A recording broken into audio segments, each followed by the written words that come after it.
दोस्तों, हमने पिछली 2 वीडियोस में जाना कैसे विदेशी हमलावरों के आक्रमणों को रोककर और मुगल सल्तनत की दीवारों को तोड़कर छत्रपति संभाजी महाराज की 20,000 की सेना ने किस तरह औरंगजेब की 8 लाख की सेना को दौड़ा दौड़ा के मारा। जहां पर मुगल मिलते वहीं पर मराठे उन्हें चीर फाड़ कर रख देते। आखिर में मुगल भी सोचने पर मजबूर हो जाते कि काश हम भी मराठा होते। 17वीं सदी में मुगल सल्तनत को सिर्फ 2 ही चीजों से डर लगता था। पहला, जंगल में शेरों से, और दूसरा दक्खन के मराठों से। तो दूसरी तरफ पूरे हिंदुस्तान पर मुगल सल्तनत का परचम लहराने का सपना देखने वाला औरंगजेब लाखों की तादाद में मुगल सैनिकों को घोड़े हाथी देकर दक्खन की तरफ भेजता। मुगल सैनिक आते तो घोड़े हाथी पर, लेकिन जाते 4 लोगों के कंधों पर। मराठों ने किसी को भी नहीं छोड़ा, सबको घसीटा। इस तरह मराठों के हाथों बार बार पिटने के कारण औरंगजेब पूरी तरह से बर्बाद हो चुका था। इसलिए गुस्से में आकर उसने मुगल सल्तनत का ताज उतार के फेंक दिया और कसम खा ली कि जब तक वो संभाजी महाराज को पकड़ नहीं लेता तब तक मुगल सल्तनत का ताज वो अपने सर पर नहीं पहनेगा। और अपनी लाखों की फौज लेकर वो दक्खन में जा उतरा।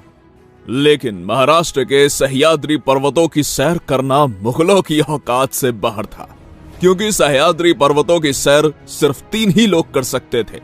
पहला बाघ, दूसरा तूफान और तीसरे मराठे।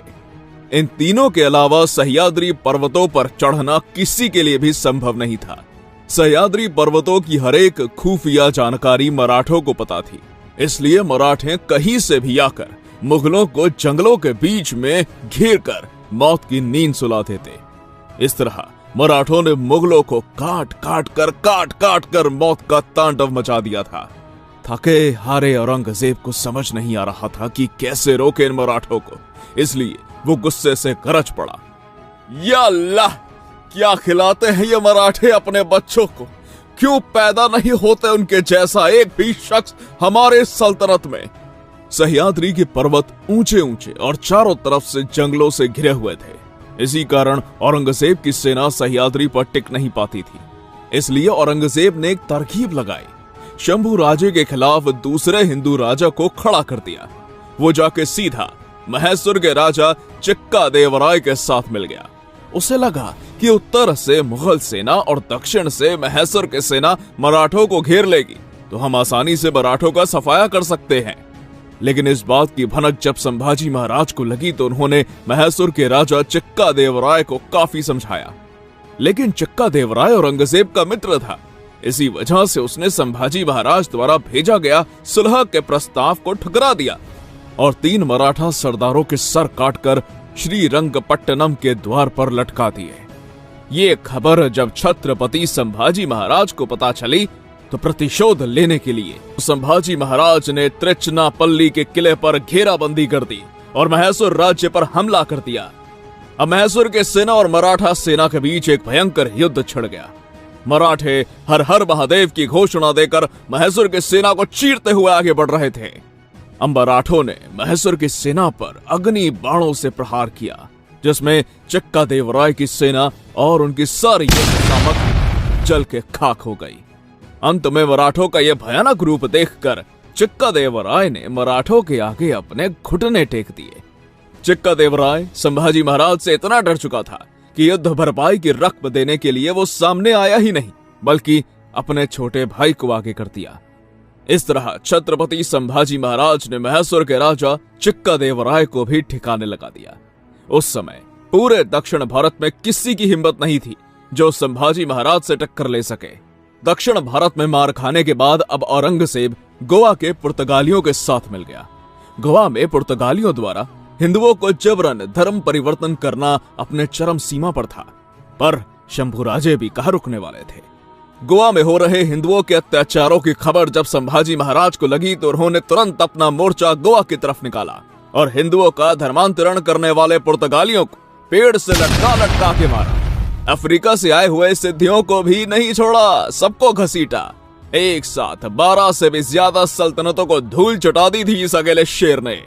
दोस्तों, यहाँ पर ध्यान देने वाली बात यह है कि इस हिंदुस्तान की धरती पर छत्रपति संभाजी महाराज एकमात्र ऐसे योद्धा थे जिन्होंने अपने 9 साल के शासनकाल में 120 से भी ज्यादा युद्ध लड़े। और इसमें गजब की बात यह थी कि उसमें से वो एक भी युद्ध नहीं हारे। अजेक्य योद्धा जिसे कोई हरा नहीं सकता, जिन्होंने अपने पिता छत्रपति शिवाजी महाराज के हिंदवी स्वराज्य को एक नई बुलंदी पर पहुंचा दिया था। इस तरह छत्रपति संभाजी महाराज और औरंगजेब के लगातार युद्ध संघर्ष में दक्षिण भारत की आदिल शाही और कुतुब शाही, ये दोनों इस्लामिक सल्तनतें हिंदुस्तान के नक्शे से गायब हो गई। अब औरंगजेब समझ चुका था कि इसको हम ऐसे खुले मैदान में नहीं हरा सकते, इसलिए उसने संभाजी महाराज के खिलाफ षड्यंत्र रचना शुरू कर दिया।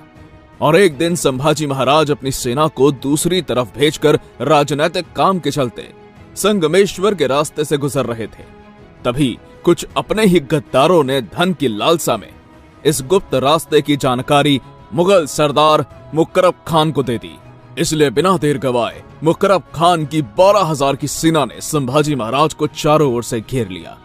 8 लाख की सेना संभाजी महाराज का कुछ उखाड़ नहीं पाई, लेकिन अपने ही लोगों द्वारा की गई विश्वासघाती के कारण 12,000 से कैद होना पड़ा।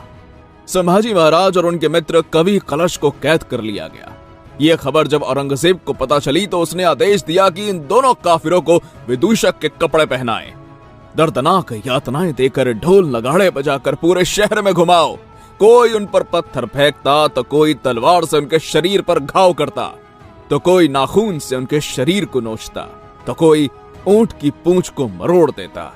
शरीर का ऐसा कोई अंग नहीं बचा था जिससे खून ना निकलता हो। जिस किसी भी हिंदू ने इस भयानक मंजर को देखा उसका दिल दहल गया। अगले दिन संभाजी महाराज को औरंगजेब के सामने लाया गया, लेकिन संभाजी महाराज बिना डगमगाए सीना तान के औरंगजेब के सामने खड़े थे। तभी मुगल सरदार बोला, झुक जाओ आलम पनाह के सामने। इस पर संभाजी महाराज के मित्र कवि कलश बोले, राजा है वो, झुकेंगे नहीं, झुकाएंगे। औरंगजेब बोला, खामोश। और तख्त से नीचे उतरकर उसने अपने अल्लाह का शुक्रगुजार किया।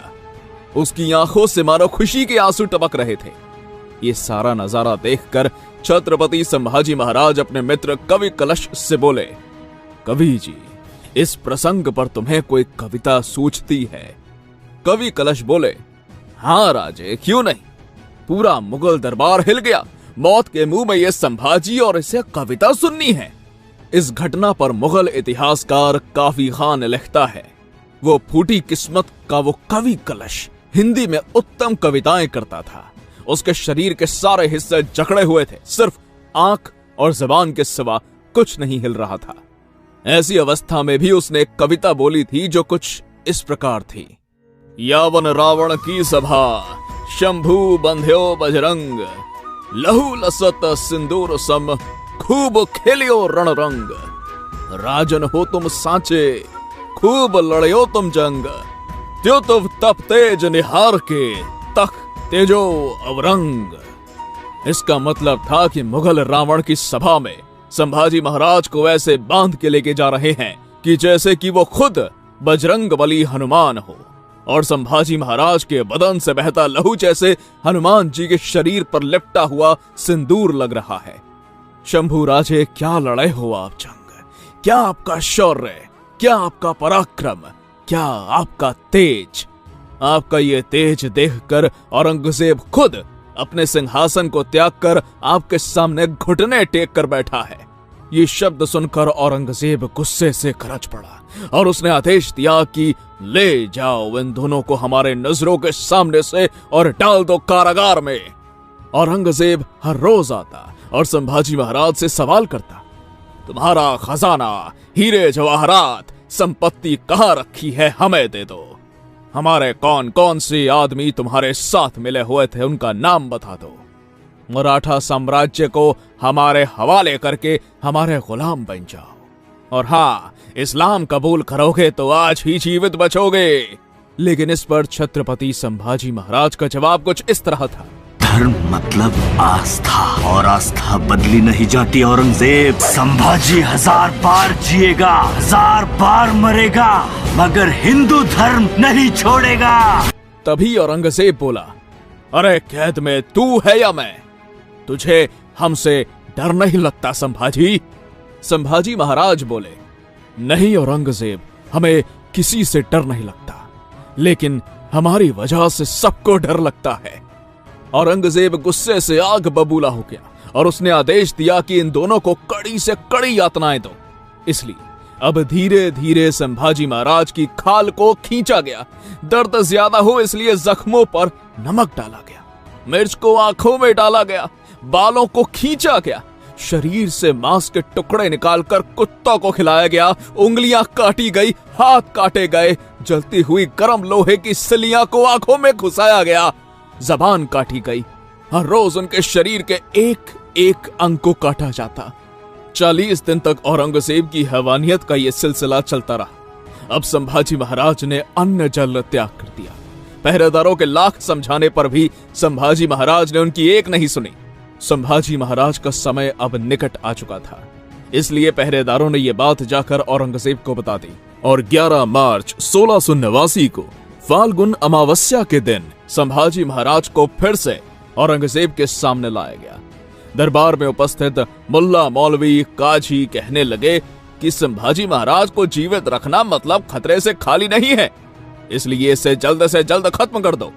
और आखिरी बार औरंगजेब कहने लगा, संभाजी मान लो हमारी शर्तों को, इस्लाम कबूल कर लो, जीवित छोड़ दूंगा। लेकिन संभाजी महाराज अपने धर्म और स्वाभिमान के मार्ग से थोड़े से भी पीछे नहीं हटे और अंत में औरंगजेब कहने लगा, संभाजी महाराज हार गया मैं तेरे सामने। अगर मेरा एक भी बेटा तेरे जैसा होता ना संभाजी, तो हिंदुस्तान क्या मैं पूरी दुनिया पर अपने जीत का परचम लहराता। और औरंगजेब के आदेश पर अब संभाजी महाराज को हाथी के पास लाया गया।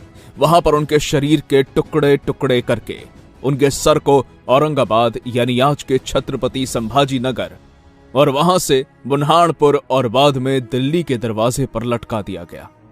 मौत अगर सर पर हो तो इंसान न जाने कुछ भी बड़बड़ाने लगता है, लेकिन संभाजी महाराज स्वाभिमानी थे। उन्होंने नहीं कहा मुझे छोड़ दो, माफ कर दो, शरण दे दो। वो चाहते तो बाकी राजाओं की तरह औरंगजेब के सामने झुककर अपने लिए बड़े बड़े महल बनवाकर आराम से जिंदगी जीते, लेकिन धर्म और स्वाभिमान का सौदा उन्होंने कभी नहीं किया। अगर हमारे पैर में कांटा भी चुभ जाता है तो हम 8 दिन पैर को लेकर बैठ जाते हैं। तो सोचो उस समय संभाजी महाराज ने कैसे सही होगी यह दर्दनाक पीड़ा, किसके लिए, क्यों? अपने पिता छत्रपति शिवाजी महाराज के हिंदवी स्वराज्य के सपने के लिए, राष्ट्रीय धर्म के लिए। अंत में वो दुष्ट औरंगजेब कहता रहा, सचमुच छावा था छावा शेर का। हमने आंखें निकाल दी उसकी, लेकिन उसकी आंखें नहीं झुकी हमारे सामने। हमने जबान काट दी उसकी, लेकिन उसकी जबान से नहीं मांगे उसने रहम के 2 लफ्ज। हमने हाथ काट दिए उसके, लेकिन नहीं फैलाए उसने हाथ हमारे सामने। हमने पांव काट दिए उसके, लेकिन नहीं घुटने टेके उसने हमारे सामने। हमने गर्दन काट दी उसकी, लेकिन नहीं झुकी उसकी गर्दन हमारे सामने। सचमुच छावा था छावा शेर का। या अल्लाह, होंगे कामयाब कभी, ऐसे ही लौटना पड़ेगा खाली हाथ। देश धर्म पर मिटने वाला शेर शिवा का छावा था। महापराक्रमी परम प्रतापी एक ही शंभू राजा था। बाद में मराठों ने छत्रपति संभाजी महाराज के शरीर के टुकड़ों को जमा करके उन पर अग्नि संस्कार किया। छत्रपति संभाजी महाराज की चिता की जलती हुई आग की लपटें हर मराठा के शरीर पर लग चुकी थी।